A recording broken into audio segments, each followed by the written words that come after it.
AB news Hindi में आपका स्वागत। आरवी में हर्षोल्लास के साथ मनाई गई ईद उल फित्र। ईदगाह पर अदा हुई नमाज। मौलाना जाहिद कादिर ने समाज में शिक्षा पर जन जागृति करने का किया आह्वान।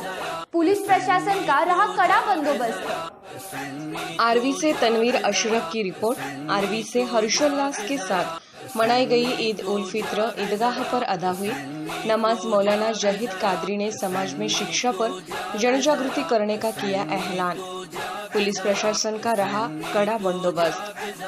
समाज बंधुओं ने ईद उल फित्र मंगलवार को बड़े ही हर्षोल्लास व भाईचारा के साथ मनाई तथा ईद की नमाज दोनों ईदगाह पर सुकून व शांतिपूर्वक अदा की गई। कोरोना संक्रमण व लॉकडाउन के चलते पिछले 2 वर्षों से समाज बंधुओं ने फोन तथा व्हाट्सएप के माध्यम से एक दूसरे को ईद की मुबारकबाद और बधाइयां पेश कर घर पर ही ईद मनाई थी। लेकिन इस वर्ष शहर के दोनों ईदगाह पर समाज बंधुओं ने बड़ी तादाद में सुबह 7:30 और 8 बजे नमाज अदा कर दूसरों से गले लगकर ईद की बधाइयां पेश की गई।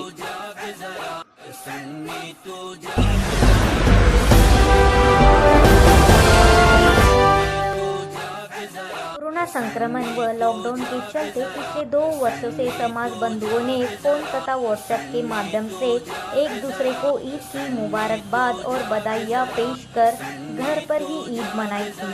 लेकिन इस वर्ष शहर के दोनों ईदगाह पर समाज बंधुओं ने बड़ी तादाद से सुबह 7:30 और 8 बजे नमाज अदा कर एक दूसरे से गले लगकर ईद की बधाइयां दी। चांद ई शहरी शहादत मिलने तथा जमिया अरबिया नागपुर के ऐलान पर शहर में समाज बंधुओं ने ईद उल फित्र का त्योहार 3 मई मंगलवार को बड़े ही हर्षोल्लास से व भाईचारा के साथ मनाया तथा ईद की नमाज दोनों ईदगाह पर सुकून व शांतिपूर्वक अदा की गई। इस अवसर पर डीआईएसपी साकुले थानेदार पिदूरकर ने अपने दल बल के साथ उपस्थित रहकर कड़ा बंदोबस्त रखा तथा समाज बंधुओं को मुबारकबाद पेश कर शुभकामनाएं दी।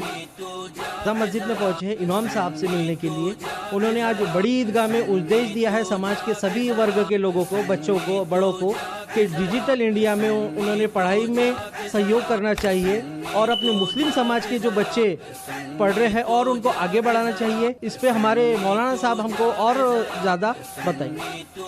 सबसे पहले तो हम अपने पूरे कौम के साथ साथ अपने देशवासियों को इस पवित्र अवसर पर ईद उल फित्र की मुबारकबाद पेश करते हैं। आप सबको बहुत बहुत ईद मुबारक हो। उसके बाद अपने तौसीफ भाई के ज़रिए से आप सबको जो मैसेज दे रहे हैं वो ये कि आज अल्हम्दुलिल्लाह हम सबको 2 साल लॉकडाउन में ईद उल फितर की नमाज मैदान में ईद में नहीं पढ़ने को मिला। इस साल हम लोगों को मौका मिला, गवर्नमेंट की गाइडलाइन का हम लोगों ने पालन किया और माशाल्लाह बहुत ज़बरदस्त अंदाज में ईदगाह में बड़ी तादाद हज़ारों की संख्या में लोग मौजूद रहे और साथ ही साथ नमाज़ें ईद उल फितर अदा किए।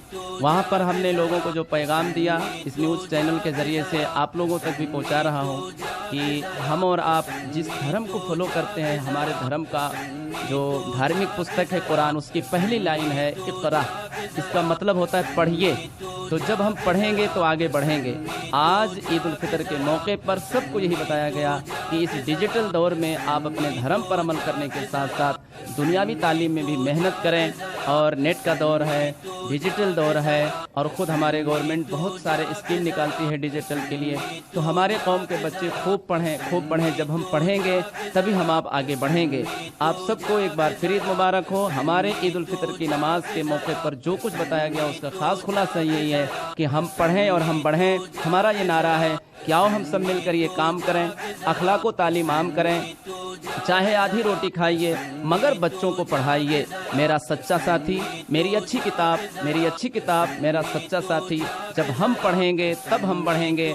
सब पढ़ें। अगर हम पढ़े होते, अगर हम आगे बढ़े होते तो आज इतने बड़े शहर में हमारी कौम मुस्लिम का भी कोई ना कोई कॉलेज होता, स्कूल होता।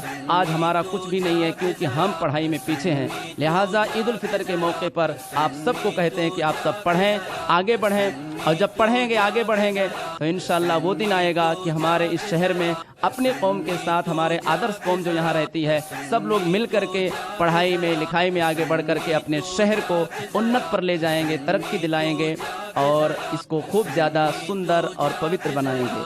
आप सबको ईद उल फितर मुबारक हो। ये चंद बातें आप सबको पहुँचाए हैं तौसीफ भाई के ज़रिए से, और ये अपने मुनासिबत से जैसा चाहें लोगों तक आगे शेयर कर दें। जज़ाकल्लाहु खैरा। आप सबको ईद उल फितर मुबारक।